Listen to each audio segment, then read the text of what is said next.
Hey everybody, welcome to this special edition of the Mediator. I have my friend Albert Wright on the phone. He's going to talk about the Ohio prison system, and not only that, but the transition from prison back to normal life. Albert, how you doing, man? I'm just fine. So how's everything going? Well, it's okay. One step at a time. Kind of slow, but everything is falling into place for me. All right, we're going to jump right into this interview. Now, I'm going to ask you a few questions about some things I've heard and some things I've not only heard about the prison system, but the main thing what I want to get out of this interview is so people can kind of understand what it's like from somebody who's actually been on the inside of the justice system. Period. We've seen multiple reports in the media about how the transition, not only just from officers that are actually inside of the prison system, how hard it is for them to actually transition back to their normal life to even go home, but actually what it's like for the actual prisoners inside of the prison system. I think there was a few stories that just came to light about how even some prison inmates have actually been kind of mingling with some of the officers. So the first question I have for you is, now I've heard from multiple sources that the transition from prison back to civilian life is hard. Tell us why the transition period back to civilian life is so hard, Albert. Well, it's difficult for some people. It's not difficult for everyone. For example, picture the young bloods who 18 to 30 years old, and they get sentenced to 18 months or 2 or 3 years, and most of them are gang members, and when they get to prison, they're embraced by other members of the gang. Uh huh. They have family, mother, sister, cousins, and sometimes even fathers. They do a year or two or even less and get back to the streets and don't look for employment. They live with their mother's or their baby's mother and hook up with their gang and do what they do until the law slams them once again. Uh huh.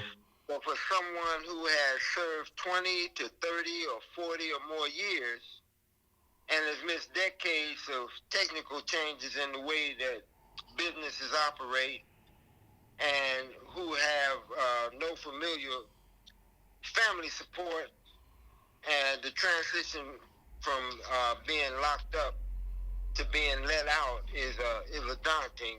Uh, it's daunting Yeah, yeah. No, because if a person is 60 years old and he's been in prison since the age of 25 or 30 yeah. and is then released with a bus ticket and whatever amount of money that he or she has Uh huh.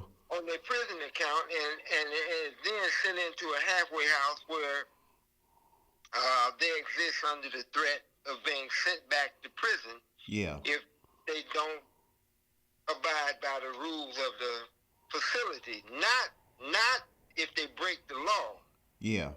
not if they violate their parole, but simply if some caseworker or counselor or other employee of that halfway house should choose to report that he or she will not or cannot conform to the rules of the halfway house. And after 30 or 35 or 40 years in prison, the only option for most who are finally released is a halfway house. Yeah, yeah. Now, I can speak on this because I went to prison in 1980. Uh huh. I was released in 2019. Oh God, yeah. Wow, that's a big And, time frame. and when I was released, I had $7.35 in my pocket Uh huh. and a bus ticket. And I was paroled here to Cleveland, where I don't know a soul. I didn't know a soul at that time. Yeah. I was fortunate that in 1966 I joined the Army, Okay. and for some reason the VA found out about my parole. Yeah. They met me at the bus station Uh huh. and took me to the VA facility in Wade Park. Uh huh. But now, what I was thinking when I got off that bus, I was thinking, well, I got $7.35 in a pair of tennis shoes with holes in them. Uh-huh. I'm going and find me an ATM machine, and when somebody come there and get some money, I'm gonna knock them upside the head and take the money. Yeah, I yeah. was fortunate. Uh-huh. You see, and I think I was blessed. But that is what it is. The prison, they don't help you when you get out. They don't help you to try to make it so that you stay out. So you think there just needs to be more programs or something put in place to help prisoners transition, to actually even make it more easier for less things to happen when they get out. Is that what you're saying? Well, I mean, most people are going to do what they have to do to survive. In order to survive. And when you don't have family, if you spend 30 or 40 years in prison, most of the time you don't have family. Yeah. And so you're going to do what you either got to do. You can be on the street and you can beg, or you can be on the street and you can break the law. Yeah. You see, but it's difficult, and that's one of the problems. Is that it's difficult to earn money in prison. Yeah. And they've made it difficult for you to have money sent. Yeah.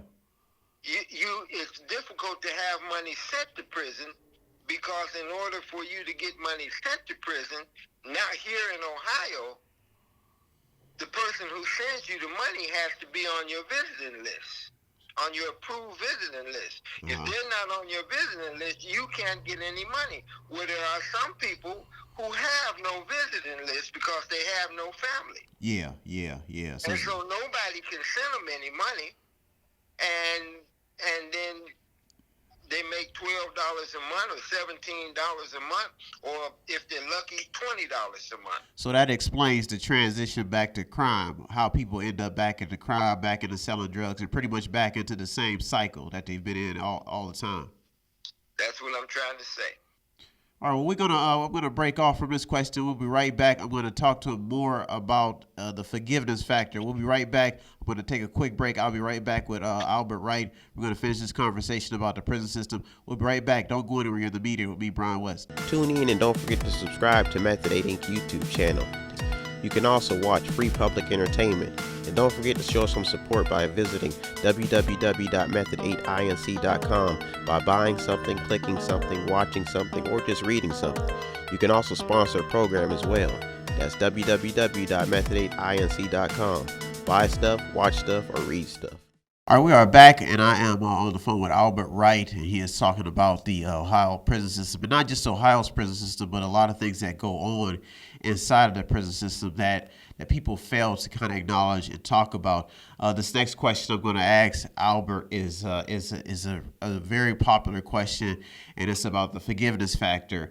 And now, Albert, are you still there?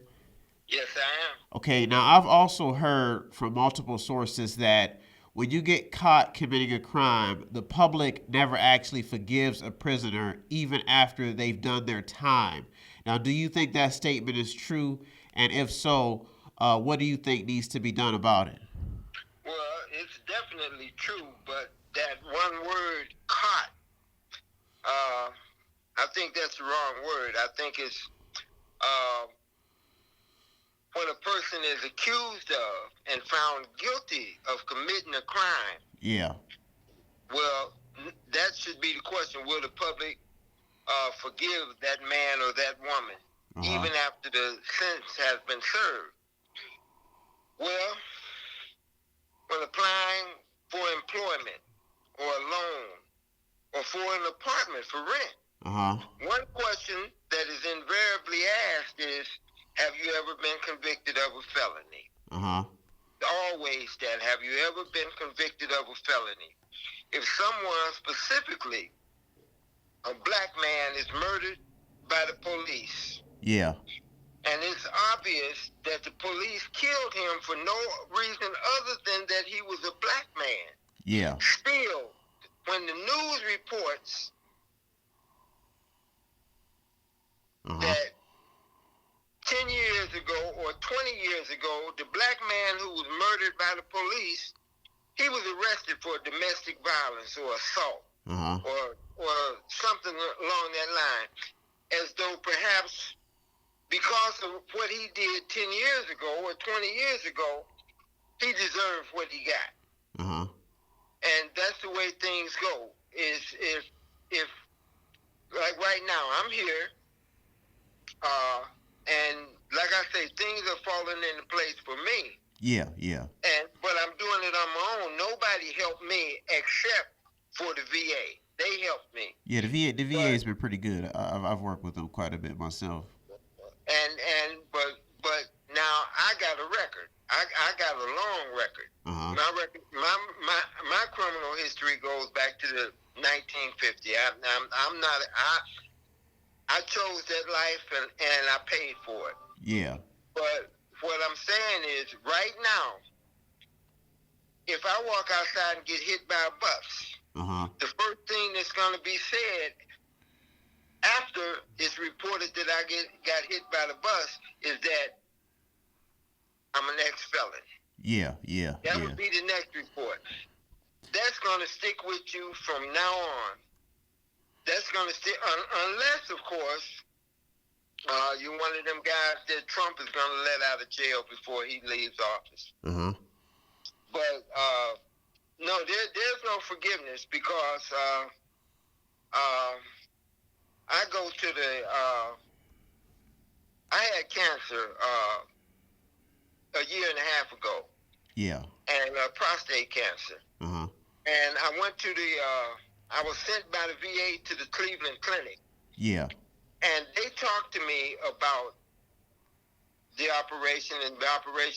But when I told them that I was in prison when the operation took place, they lost interest. So the system, I've heard this from a lot of people who've been involved. Now, when you talk about justice, I think what prisoners are saying is if I've done the time, why can't I get my life or try to live a normal life? And I think is that what you're trying to say? Well, yeah, unless I commit another crime.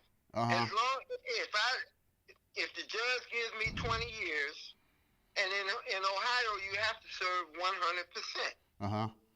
So if the judge gives me 20 years and I serve 20 years and I get out, well, unless I commit another crime, why should I have to keep paying the penalty for what I did 20 years ago? Yeah.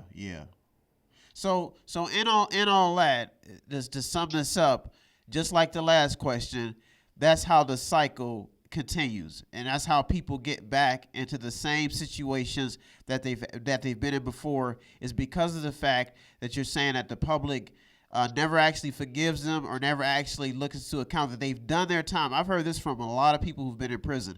30 years, 14 years, they've had to live with their mother. Some of them have to go work at a fast food chain. They end up getting in some trouble because people find out they got a record. Some of them don't want to tell people. They end up telling people about their record. So basically you're saying that's pretty much how it all starts, and that's how people get back in the same situation that they've been in before, back entangled in the justice system. There's no doubt about it. All right. Well, you heard it from Albert Wright. We'll be right back. I'm going to ask him a few more questions, and then I'll let him go about his business. We'll be right back here on the Mediator. We'll be right with me, Brian West. I'll be right back with Albert Wright. We're going to finish up this conversation with a few more questions. I'll be right back. Tune in and don't forget to subscribe to Method 8 Inc. YouTube channel.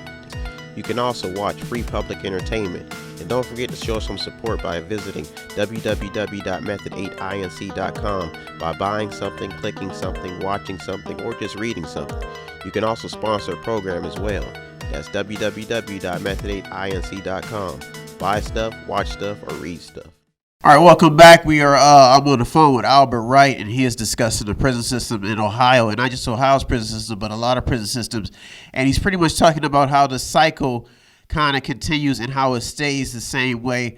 I've been asking them a few questions. We're going to get right back into the interview and talking about what actually can be done and why does the cycle continue and why do people often not forgive prisoners even after they've done their time.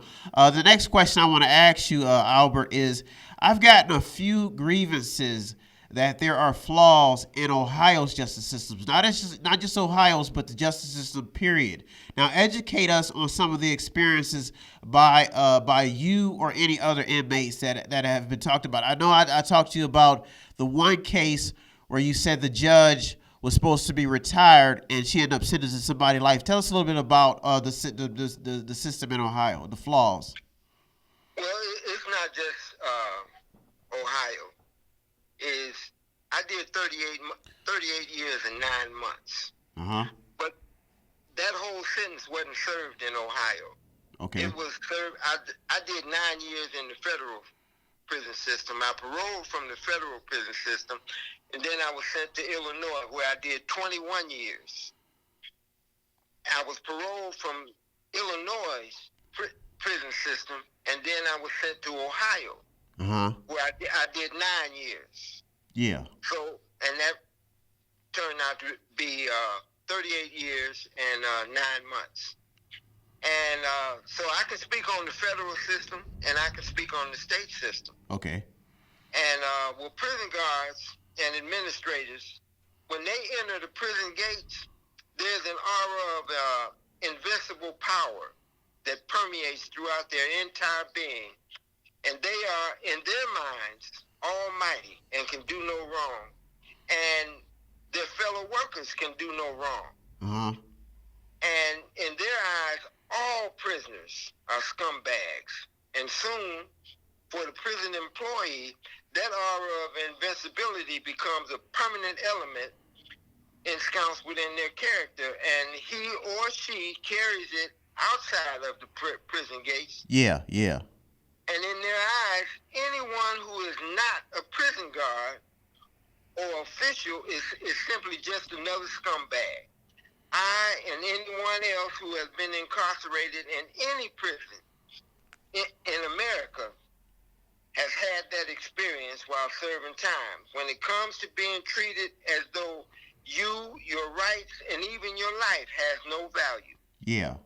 And that anybody who has spent time in prison, especially here in Ohio.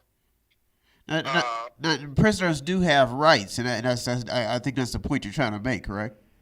Well, they're supposed to have rights, but they don't. Because whatever the guard does, whether he's right or wrong, he's right in prison. Yeah.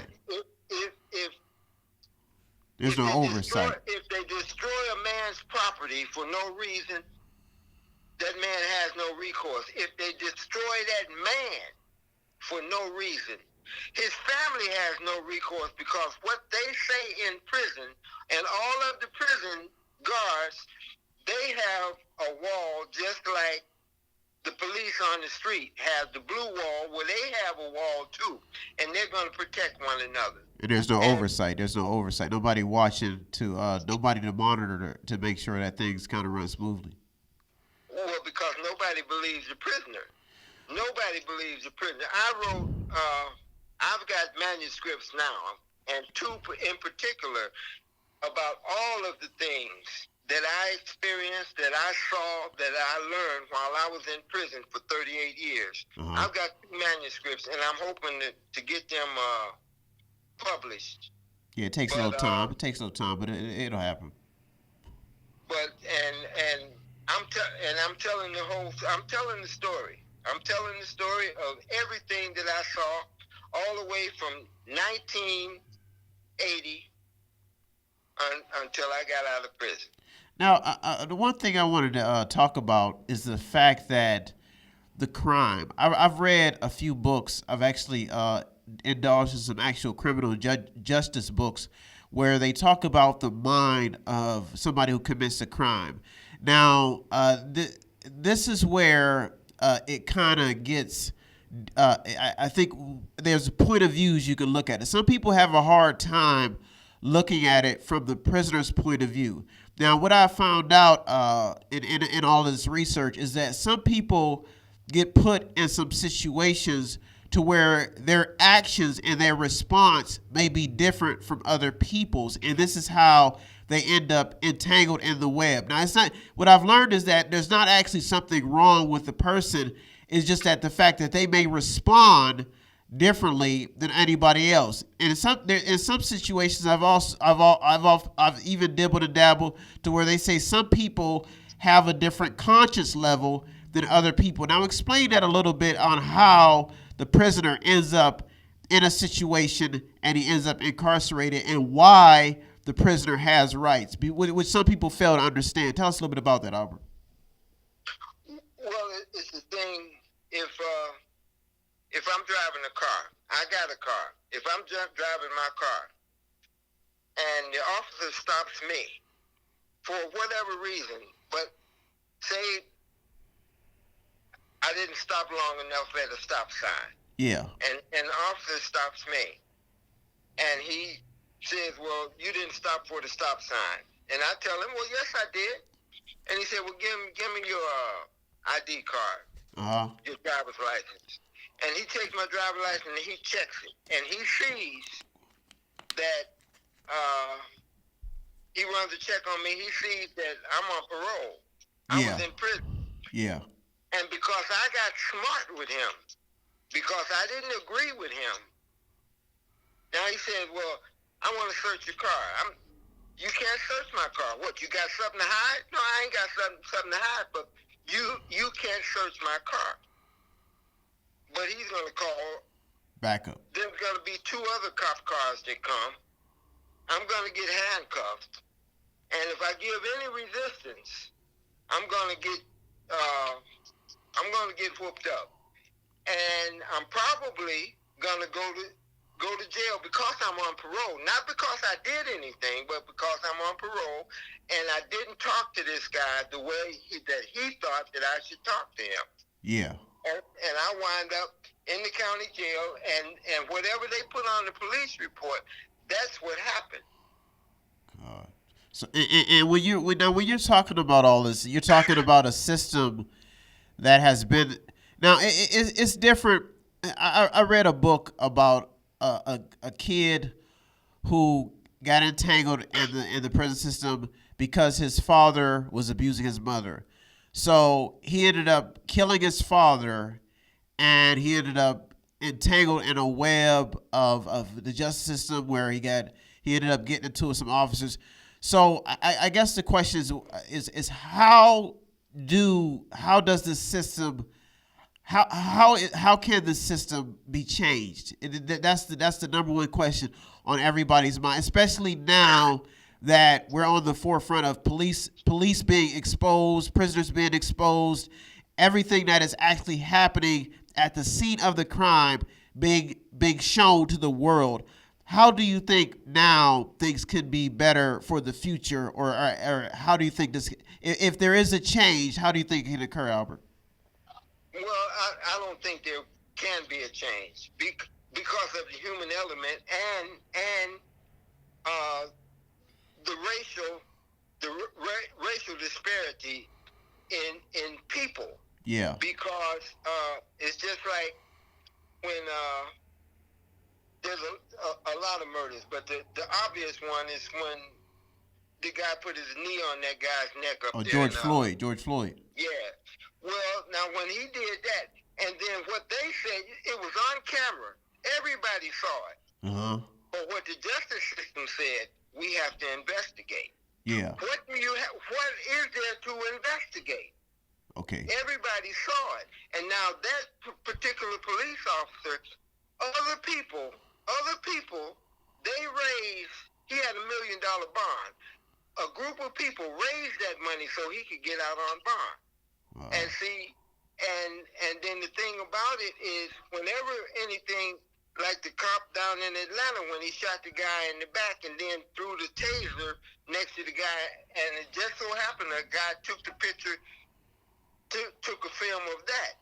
Well, he would have got away with that had not that guy filmed it. Mm-hmm. But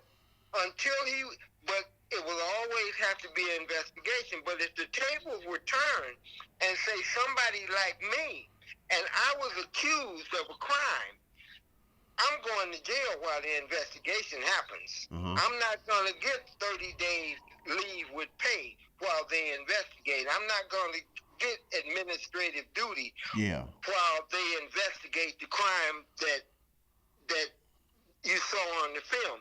And it's just like Rodney King. Had not that guy had a camera and took that, nobody would have believed that those cops did what they did to Rodney King. And even after you saw it on the film, when they went to court, the lawyers, the prosecutors said, well, what you saw on the film ain't really what happened. And you know what else, Albert, what I found out just by getting prepared for this interview is I often, when I talk to people who are, especially young guys, who I ask them, what are they studying in college, and they say criminal justice. And I always ask, I say, well, what is your goal? And they always say that they want to go in to change it. They want to go in to help. And I think sometimes they get entangled into a web that some of them can't even get out of, and some of them just lose the stomach for it. And I think what we're seeing here is just the fact that some people actually do you think that some people actually have an agenda who are actually inside of law enforcement to keep people who are actually incarcerated from actually even getting back to a normal life? Do you think that some people have an agenda just to keep them in the position that they're in? Well, now I saw the change. But see now, just like on the police force, most of the prison guards, and this is my opinion, and this is what I've seen, and my opinion is based on what I've seen, is the prison guards, well, most of them are family. It's grandfather, father, mother, generation, sister, brother-in-law. All of them works there, and then they don't raise their children now to go to college. They raise their children now to work in prison. And you have whole families, whole generations that work in the prison system now. And the thing about that is most of the prison guards, you see, there's gangs in prison. And the prison administration, they talk about the gangs in prison, but the biggest gang in prison is the prison gang, the prison guard gang. That's the biggest gang. So and the thing about that is most of them are white supremacists. And most of them are white supremacists. Wow. So that's the ticket, right? I'm not saying that they are in Illinois. When I was there, I mean they wore the earrings, they had the signs and everything. But most of the guards, especially in southern Ohio, most of those are white supremacist guards, and you don't have a chance. But not all of them. Some of them are just guards. They wanted to be a police and they couldn't make it. They wanted to be the highway patrol and they couldn't make it. So that's how it happens. That's pretty much how it happens. And so that's what happened. But see, and you say what needs to be changed, but I think prison politics is what has to be changed first. Because where you have many people gathered together who, if they could not be in the correction system, they wouldn't be anything more than janitors, or dishwashers, or a security guard. But in the correction system, they're given to believe that they are both intelligent and important, while most people aren't. Okay. Often, though, not always, a state employment, it does indicate that a person has a clean police record most of the time. But that's all that it means. Though unfortunately, many people with prison employment think that it covers a wider area than it does. They believe that it empowers their superiority. In addition, put into an environment where daily they judge themselves against a standard set by others of their ilk. Yeah, yeah. And those people were hired before them because they also didn't have arrest or convictions. But this standard is it's a policy that it just permeates the whole thing, and it doesn't take into account the prejudices and hate, be it racial, religious, or gender, or the ignorance, and at times the actual incompetence of this whole conglomeration of people who get hired in correction employees simply because they don't have a felony conviction. Okay. And that's the main thing that they have going for them. Either they've never been arrested or they've never been caught. Yeah, So they get a job there. It doesn't make any difference whether most of them, they do have GEDs and high school diplomas, and some of them even go to college. Yeah. But most of them now, the younger ones, their families tell them join the military. They join the military, do the 2 years, they get back out, and their family has a job for them right there in the right there in the penitentiary. And they're there for life. Yeah. And it's family. It's wives there, sisters there, cousins, mother-in-laws, grandparents, all of them work in the penitentiary. Well, that has to be changed. It's the human element that has to be changed. There's nothing else can do it. Prison's always been rough. And I'm not one, I ain't never said that I'm innocent. I've never declared that. I've been going to jail since 1957. And I ain't never said, except to the police, I didn't do it. Yeah, I did it, and I got caught, and I did my time. And this last time that I did all of that time, I did it. I did my time. I ain't planning on committing no more crimes. I'm 74 years old now. I ain't going to commit no more crimes now.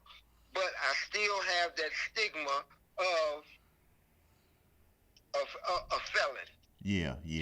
I can't get a job. And not only because I was in prison, but because now I don't have any viable skills. Yeah. And so if I earn money, it's got to be on my own. Nobody's going to give me a job. And then if I did have the skills and I went to get a job, and then they say, well, where did you last work? And I tell them, well, I was a printer. I was a certified printer. Well, when the last time you worked? And then I tell them 40 years ago. Well, okay, ain't no job for me. Wow. So that, and like once again, and that's usually how the cycle kind of continues to repeat itself. When I come right back, we're going to wrap up with Albert, and he's going to pretty much conclude and kind of fill us in on how to keep people away or out of being tangled inside the justice system. And on top of that, he's going to wrap it up and tell us a little bit about some of the stuff that he's doing now with his manuscript. We'll be right back. Don't go anywhere. You're in the Mediator. Me, Brian West. We'll be right back and wrap up this interview. Tune in and don't forget to subscribe to Method 8 Inc. YouTube channel. You can also watch free public entertainment. And don't forget to show some support by visiting www.method8inc.com by buying something, clicking something, watching something, or just reading something. You can also sponsor a program as well.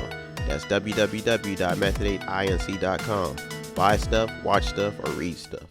All right, I'm back with Albert, and we're talking about the prison system, not just in Ohio, federal, all types of prison systems that when we have to kind of engage ourselves in this life. Some of us never think that we're going to be entangled inside the justice system. Albert has shared a lot in this interview. He's talked about just some of the highlights of the whole topic in general. He's talked about the system itself, how there's flaws inside the system, and how some of the system is actually embedded in supremacy and all types of gangs. So, Albert, I guess the question now is kind of tell us how, since you've been tangled inside of the prison system for a long time, And we see it in this new generation to where the cycle doesn't seem to be breaking. You know, you see people constantly doing things deliberately. They talk about the music industry. They talk about how everything is designed to keep people incarcerated. You can look at the prison rates inside of America. America incarcerates more people than any country in the world. Tell us a little bit about that, Albert. Well, like you said the key word. This is America, and I can't speak knowingly about what happens with other races. I can speak knowingly with what happens with my race, which is the black race. Yeah. In prison, I can speak on that because I was part of it. Yeah. And the thing about it is, one thing about it is like Malcolm said, is the one way that a black man can avoid going to the penitentiary is avoid being accused of a crime. Because if he's accused of a crime, the Constitution doesn't apply to him, where the Constitution says that the state has to prove beyond a reasonable doubt. No, that black man has to prove beyond a reasonable doubt that he did. Yeah, he has to prove. If he can't prove that he didn't do what the state says he's doing, he's going to jail. That's pretty sad. You see, but it's the truth. They're filling these prisons up so fast. I mean, do you? How do? Yeah. Prison is the second largest industry in the United States. I've read about that. I've done a lot of. Yeah, I've heard about that. Prison is second to oil. Next to that, prison is the second. I mean, it's billions of dollars, and it's never going to stop. And they're building prisons now. If you notice, every place they build prisons is in the rural parts of the states where the white people live. Oh, that's pretty sad. Yeah, they don't build them in the city where we live at. They build them, and so you know who's going to get that job. That's sad. And you know where all of the employment, and the more employment that comes to a poor area, then the more business they're going to get around there, because people are going to buy land, they're going to open businesses, and they, because people that have money now, they have jobs now. And prison is in America is an extension to my way of saying, it's an extension of slavery. You know, you took that right, because I've actually heard people say that, and I hate to, as much as I try to run my program on the Mediator, I try to run it as at least peaceful as possible. But I've heard people actually say that. They say that slavery never ended. It was just redesigned. Do you believe that statement? There's no doubt about it. There's no doubt about it. I worked in when I was in Leavenworth, and they paid me $1.10 an hour. And I was working in the shoe shop, and I was making orthopedic shoes. Well, those doctors who was ordering those shoes from the penitentiary, they were charging $150, $200 for those shoes. Oh God! That I was getting paid $1.10 to make. You know, yeah, that's bad. That's bad. So when you talk about this, Albert, now this is kind of because new stories are coming out about how they've been collecting people's genetic DNA. So you're basing, people hate to think like this, that people hate to be paranoid, people hate to be afraid, but when you're talking about this, since you've actually been on the inside, and you're saying that this stuff is real, pretty much. There's no doubt about it, and a lot of people don't like to face the truth. But the thing about it is the way that that guy in the White House right now, the way that he got elected, was because there's so many people in this country who think just like him.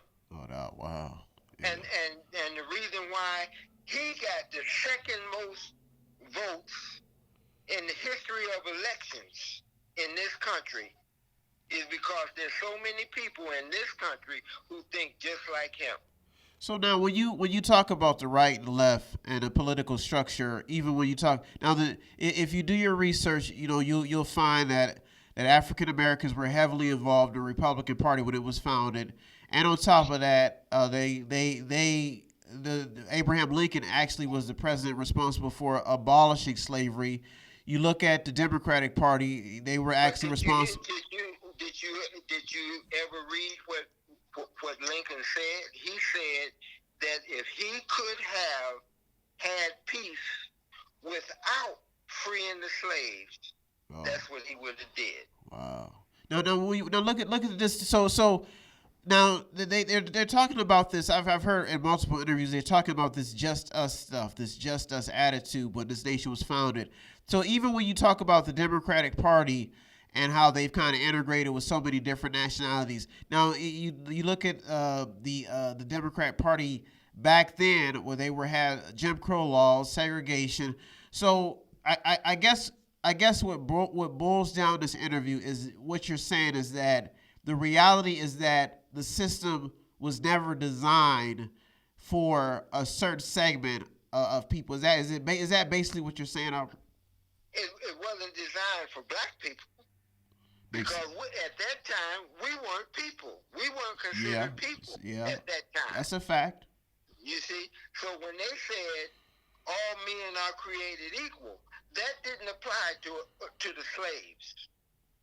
Wow. That didn't apply to the slaves. And then the reason why in that war, there were more people killed in that war than any other war that the United States was involved in is because there were so many people who was fighting to keep us slaves. Oh, wow. Yeah. You see? That's why there were 600,000 people killed, both from the North and from the South, because there was an equal number of people who wanted to keep us slaves. And then when the North won the war, and that's when they opened the prisons down south, because that's the only way that they could get the cotton picked now. You see, because that's bad. That's real bad because I think what I'm trying to get at is I think what sums everything up is if people do not read or do their research, they won't be awoke to what you're saying is the reality and the facts of what is actually going on. And people always question, why are people so angry? Why are people so upset? And you're basically saying that this is why that people are having such a problem kind of coexisting right now.